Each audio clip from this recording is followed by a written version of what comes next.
First saw this deer when he was 2, kept tabs on him as a 3-year-old, as a 4-year-old. The wide 9, all of it was for this one chance. Pushes you to the limits as a hunter, that's for sure.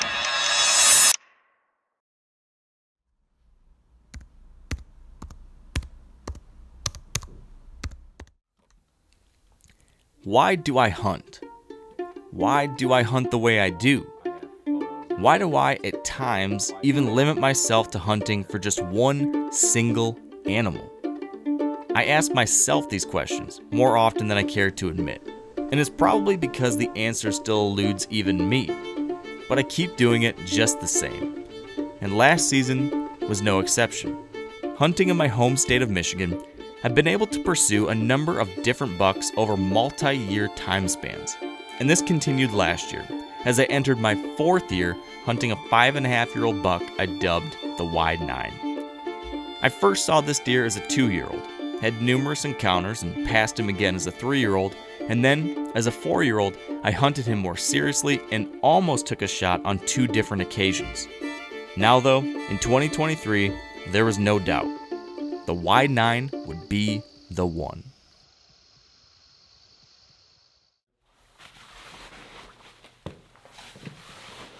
So the plan for tonight's hunt is to sit a tree stand that I've got right on the edge of this bedding area that the Wide 9 has historically used a lot. Now, I saw him last night bedded in a different place, but it's actually close to this plot as well. And it's a location I can get into really easily with access, not spook anything. So no matter what he's doing tonight, I've got a decent chance of seeing that and learning something, which is a big part of what I'm hoping to achieve with this first hunt, since conditions aren't amazing, right? I don't have that great cold front that's making me think like, oh, this is a slam dunk hunt, but it's gonna be worthwhile, I think, no matter what. So I'm gonna slip in there and see what happens. It's opening day, can't beat it.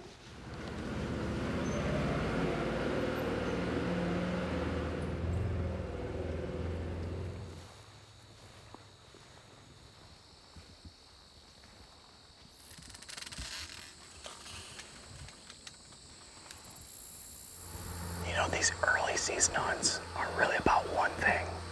It's trying to know where a buck's bedded and where he's gonna feed, and then get somewhere along that route. So what I'm counting on these deer doing is moving out of this thick stuff to my east, slipping over here, nibbles on the food plot for a little bit, and then continuing out to the cornfield for the rest of the night. So I'm right in between that transition route. And I'm close to where I think my target buck beds. Based on the last 3 years of watching this deer, I know he beds a lot of the time in this thick, nasty section that's within like 100, 200 yards. So, using that historical knowledge, using my understanding of how they use these food sources to set up for that kind of prototypical early season hunt, which gives you about as good of a chance as you could ask for this time of year.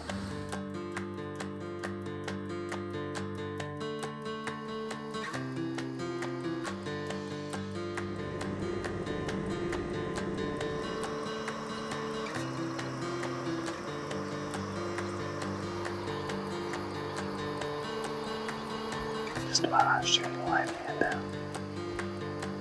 I knew it'd be a little slow because it's warm temps, but I did think I'd see a little bit more in that last half hour or so. Just some does with a little buck, but nice to be out here. So Michigan season's off. Here's to many more exciting nights to come.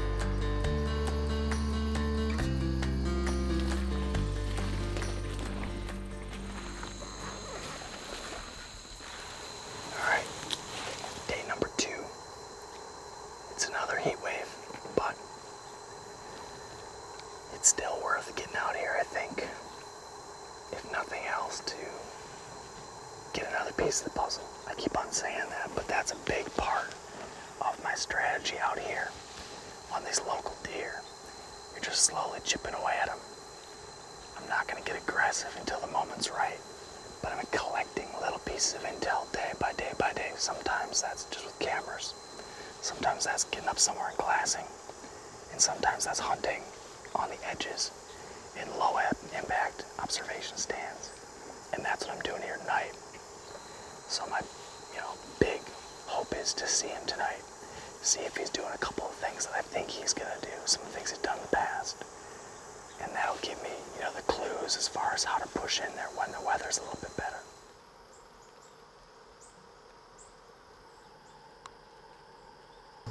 Just saw one of the really nice up-and-coming bucks. Deer my son calls bear. Bear deer. Very good sign.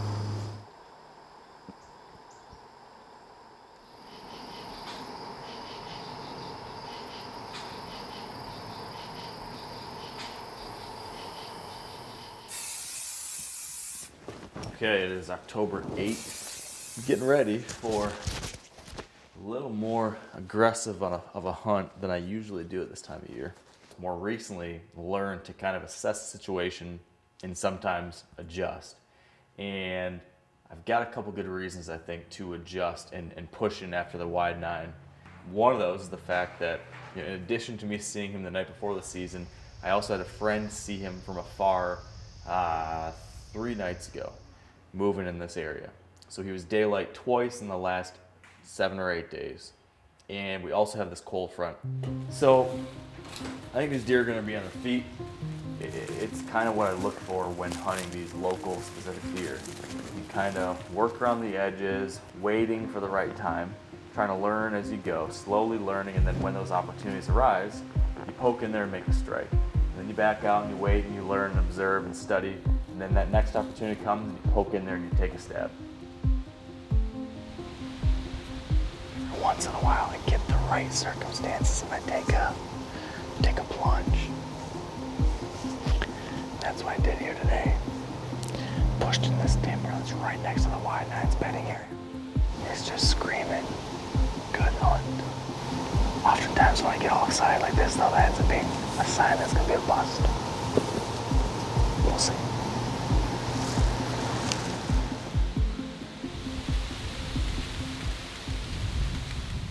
One place that, or wait. I'll just wait till this thing's gone.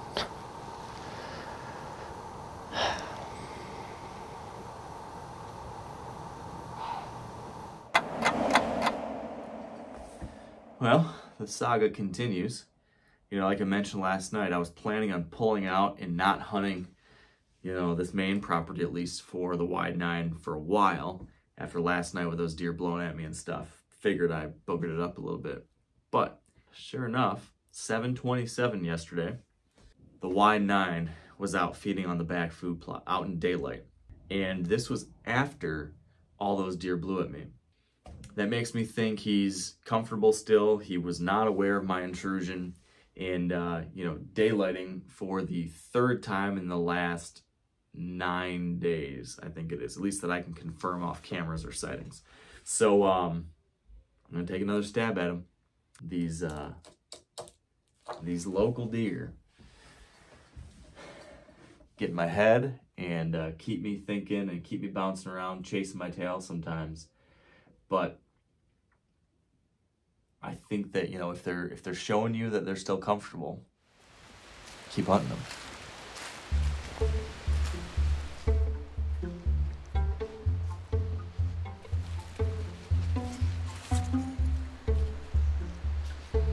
I get the question sometimes, why would you want to hunt for just one specific buck?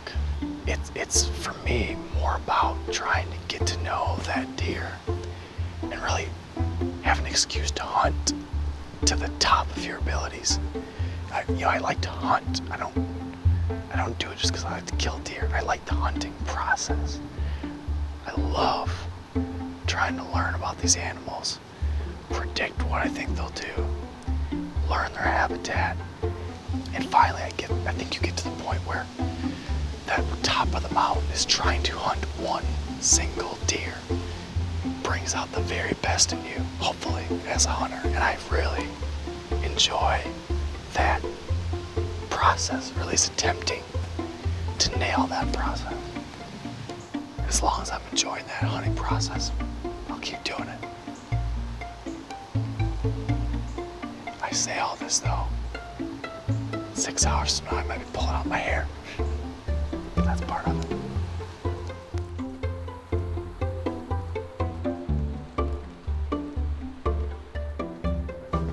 All right, well, didn't see him, but it was exciting that at the end, a bunch of deer came pouring out that last 10 minutes, 15 minutes, including a couple bucks that were sparring and stuff, doing bucky things, so it was fun. But when you're hunting one deer, you gotta have everything work perfect, and then you still usually don't see him. So, but for now, the wide 9 lives on. As October rolls on, the cat and mouse game continues. I go to one spot, the wide 9 goes somewhere else. I try there the next day and he'd be back where I started. To make matters even worse, on the nights that I can't hunt but can glass from afar, he of course shows himself off magnificently. My only hope now is that the arrival of the rut might finally trip him up.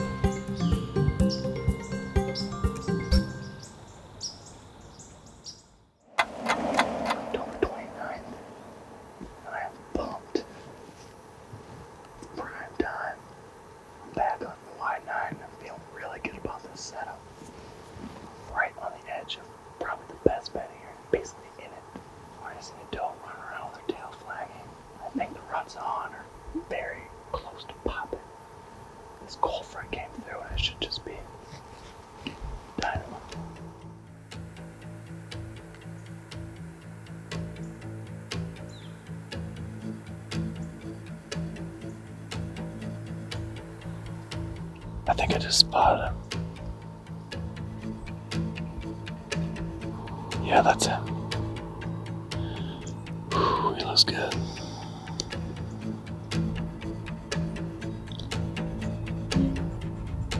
Man, I've waited a long time this season for this up close view.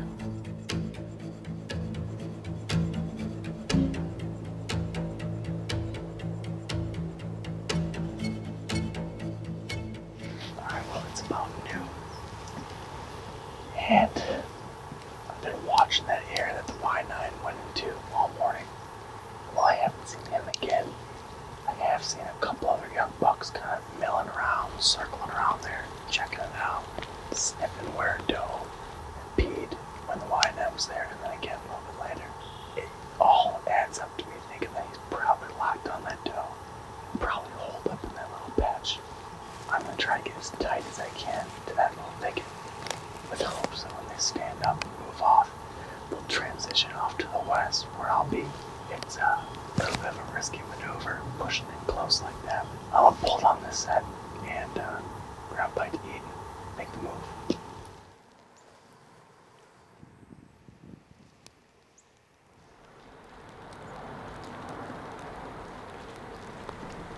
I got kind of soggy there, but not the night I was hoping to have. Did not see the wide 9, but fun hunt still. I mean, there were deer running all over the place. All the young bucks were getting after it. So I'm gonna go back to that same spot, I think, tomorrow morning. I'm just gonna stay in this area and keep working around it based on the wind. And I just have to believe that eventually, you know, our paths are gonna cross. As long as I don't let them wind me and blow the place up too bad. If I just keep on working and I'm tightening it, I'm getting closer and closer to that core in like better and better places given the conditions. So I think it's just gonna be a matter of time. So onward.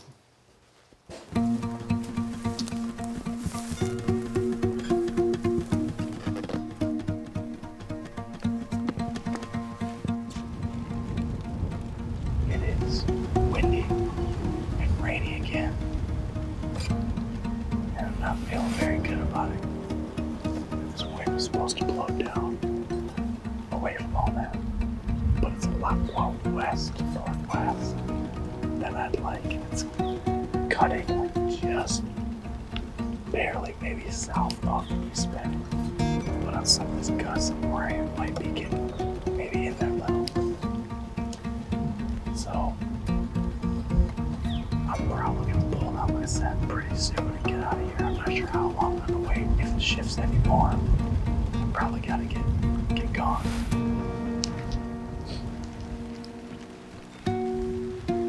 This really stinks, but this wind just keeps getting worse. I hate to have to yank down my set and move at 8:30 in the morning, but this is bad. Something. Get out of this tree as fast as I can. Get south of here. Figure out a new plan. Yeah, I gotta go. With the wind increasingly blowing into the main bedding that I'm trying to hunt, I decide that I need to relocate before getting winded and ruining this spot for days. I pack up quickly and begin lowering my bow while continuously scanning the area around me. And that's when it happens.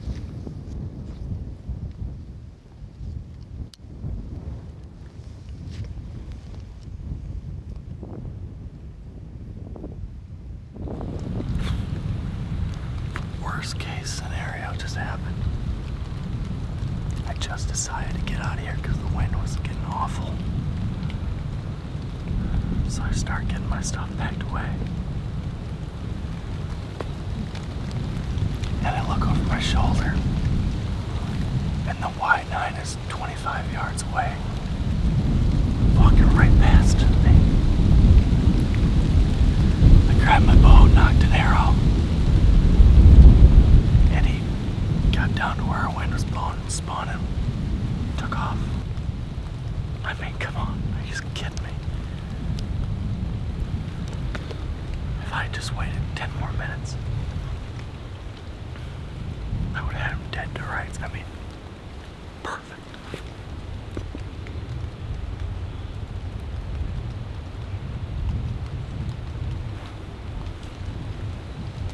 So it goes.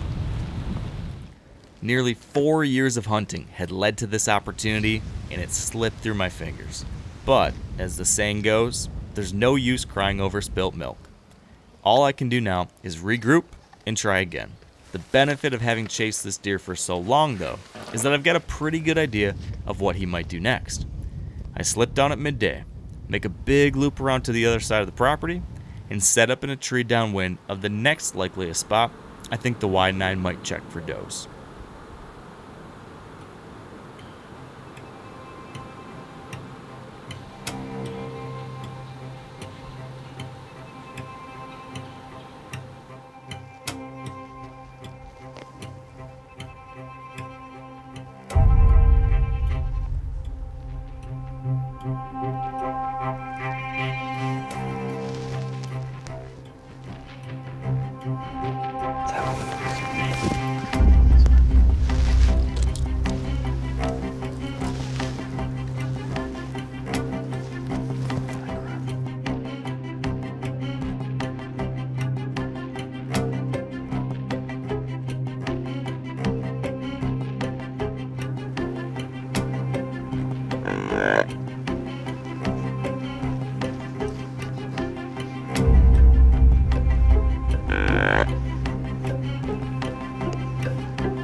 The shot didn't get good.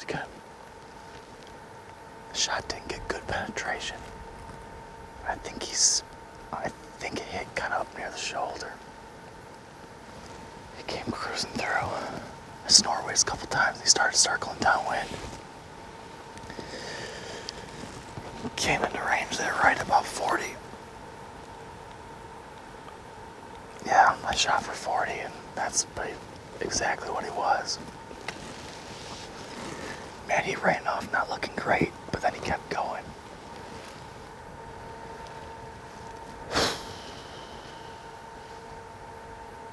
I don't know what to think. But I'm gonna look at the footage and make a game plan.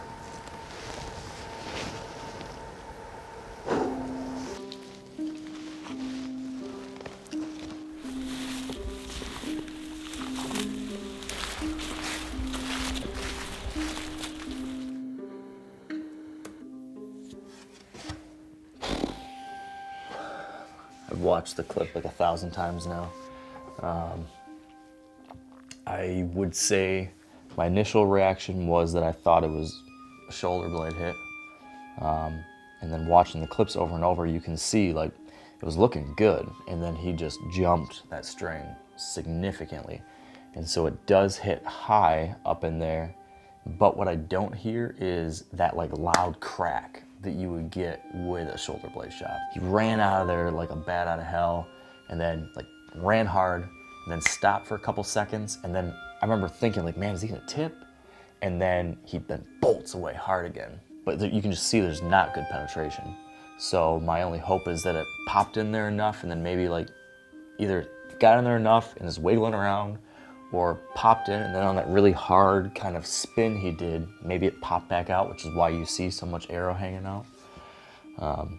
I don't know. I'm all over the place, as one is during these moments, but got the cavalry coming. They're really pulling for me, so they're gonna come out and try to help me wrap a bow on this thing, or at least try our very hardest to follow it up. So my pal Andy has a tracking dog that he always takes out on all of her track jobs, so we're gonna bring her, Junebug, and see if she can lend a hand at all, and then the rest of us are just gonna hope and pray and cross our fingers that there's a blood trail and that we can, you know, maybe it slipped in there just enough. With Junebug's help, we got on the blood trail and followed it for more than 3/4 of a mile.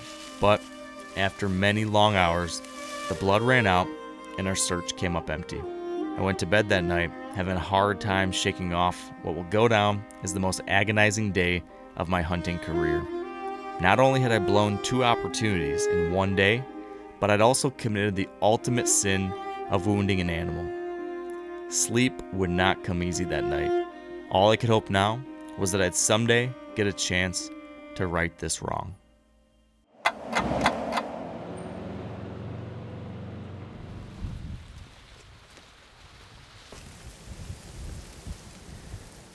I don't know what to think. I just really want him to still be out there so we can wrap this the way I really want to. Hoping again. See him? Still no pictures.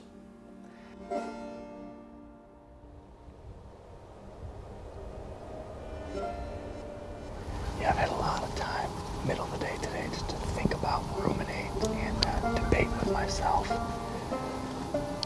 If the wide nine's alive, where's the wide nine? What's he doing? Am I wasting my time here, or is it just a matter of time till he shows back up? I don't know. So, I'm gonna head in, see what I can find out.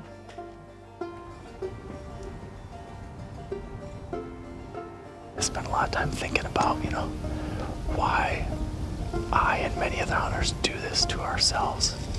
You know, go after one specific buck, and there's all these unique challenges that come with that.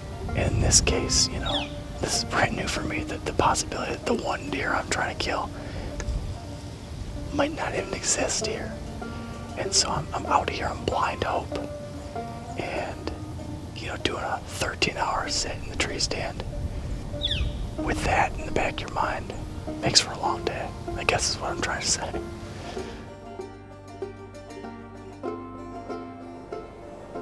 I think I'm gonna back out for a little bit, hang a couple more trail cameras up, and hopefully waiting until he gets back, reappears, whatever. And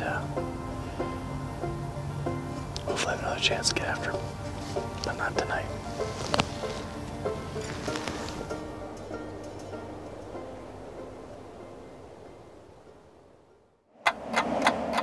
I finally have good news.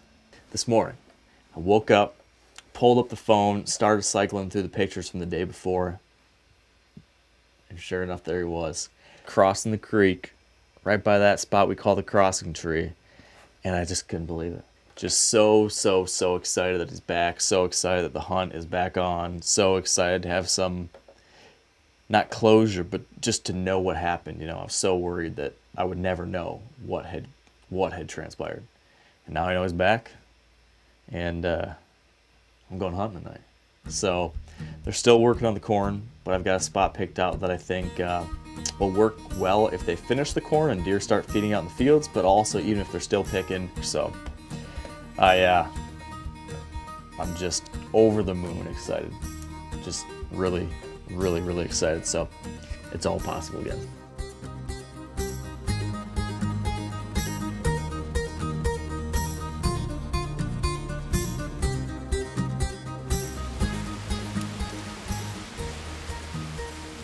With that corn coming down behind me, there should be a lot of deer flocking to this cornfield to feed in it. The Wide Nine's main home turf is just up here to the north of me.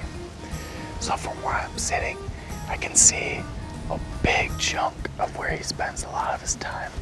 Fingers crossed they start moving early and makes it to the cornfield side where I will be able to shoot easily. But if not, hopefully I can get eyes on him at least and see how he's doing, see where he's coming from, and adjust for tomorrow. So I'm just really pumped to be out here hunting with a purpose and some real hope finally. So it should be a good day.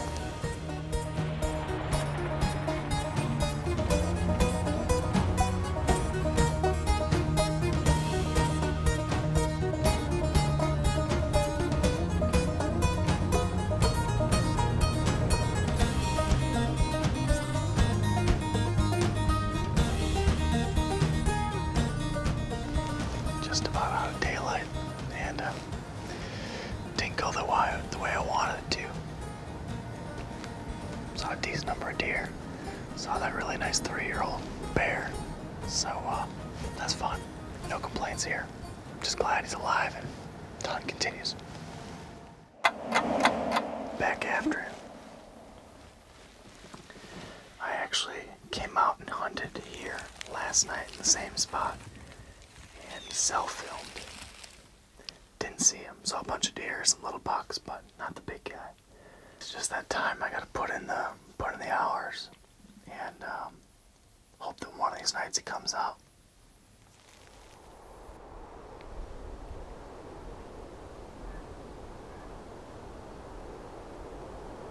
So we've seen a 1.5-year-old buck up here, 3 or 4 spikes down there. This big 3.5-year-old. Saw a bulldozer way down the power line.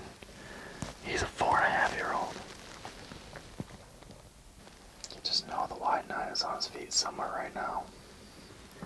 He's walking somewhere. The question is if it's here, on his way here, on his way somewhere else.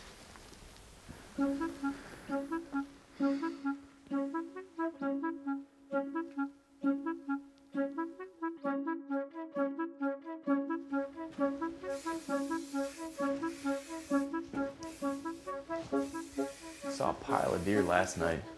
I mean, probably 40 maybe, and a lot of those were on this cut corn. Good cold temperatures again, and now a really nice weather change. Snow So there should be maybe 2 inches of new snow on the ground. And I'm gonna set that tree stand that is on the upwind side of all that food.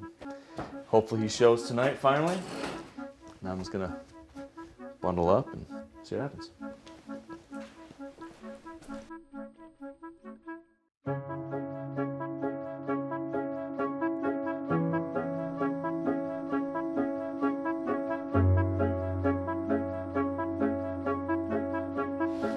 Just saw a deer moving in this tall grass up in front of the food plot up towards the road.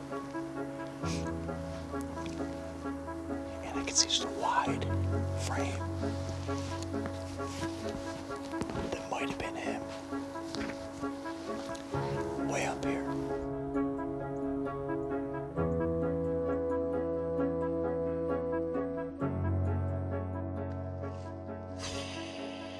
Well, that was him.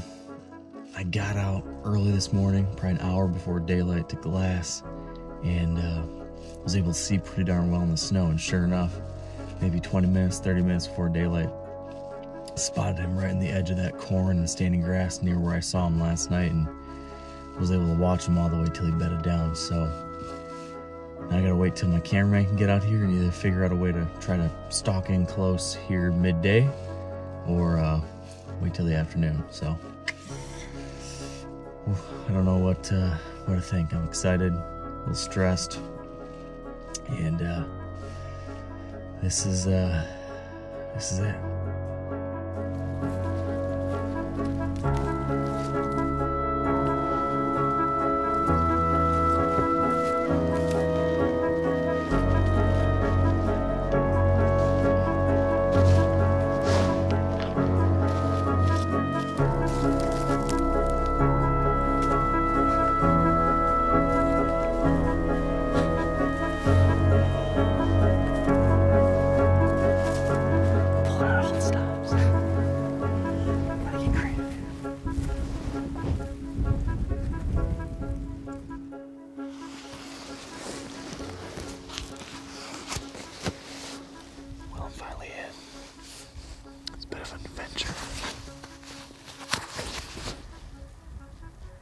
I've always hated standing corn for walking through the rows. It's a pain in the butt.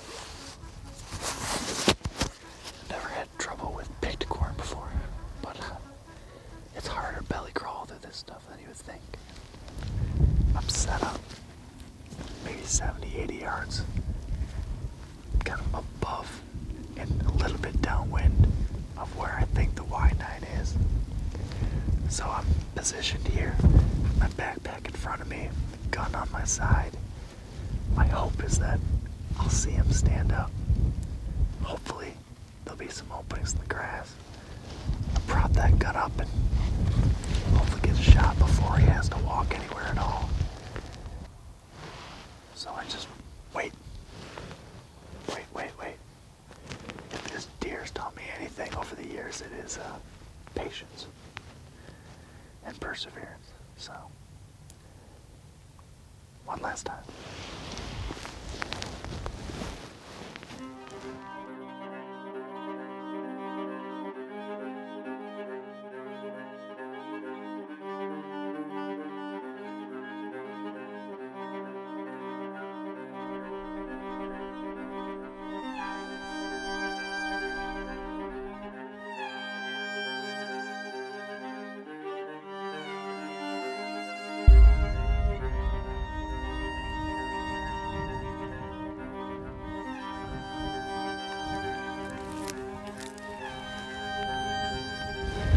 Looking at us.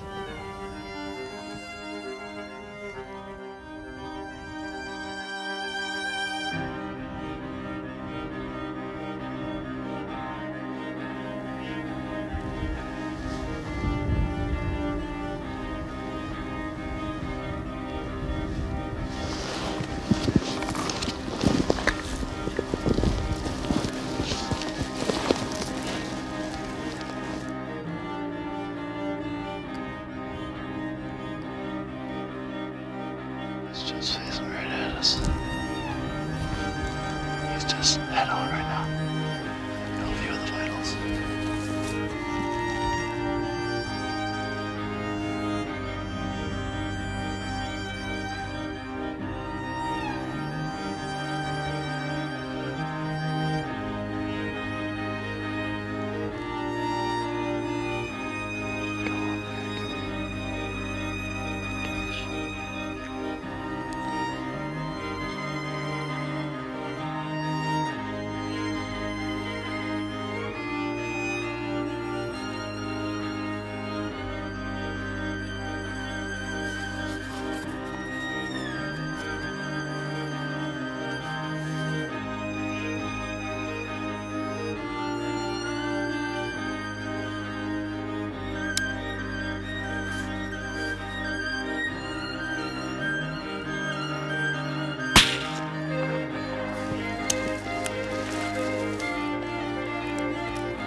down.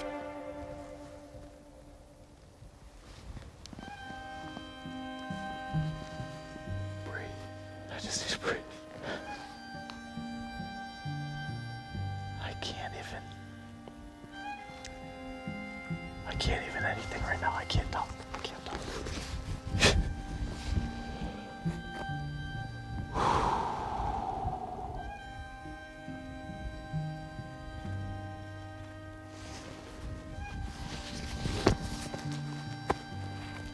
That's 4 years of hunting this deer. 2 months this season. So many encounters. So many ups and downs. The stress, the worry. Since I hit him in the shoulder 3-ish weeks ago, almost 4 weeks ago now. I don't know what to say. This is an all-timer for me. This is an all-timer.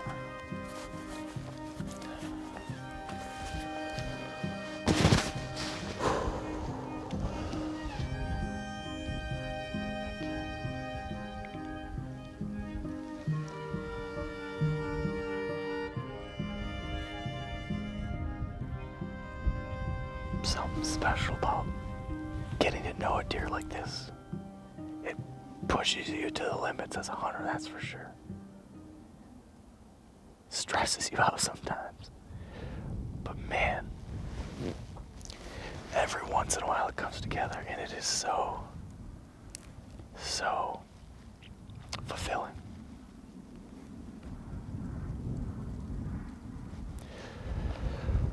Wow. Memories for a lifetime right there.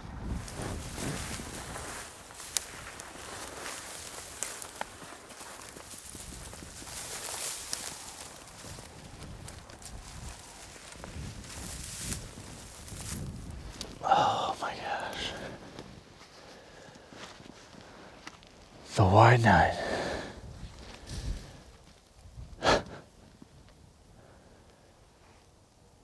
Wow. Thank you, buddy. 4 years of encounters, 4 final weeks of regret, and then hope, all crescendoing to this one chance to finally end things the right way. A hunt like this, in some ways, can act as a mirror in which we can observe and learn about both ourselves and the greater human experience. We place goals on a pedestal, flail away in pursuit, and more often than not are humbled by failure. But occasionally, if we push through those mistakes, we just might be granted that most satisfying gift of redemption. And it's in these moments, with renewed hope, that we remember exactly why we're here in the first place. So it is with hunting, and so it is with life.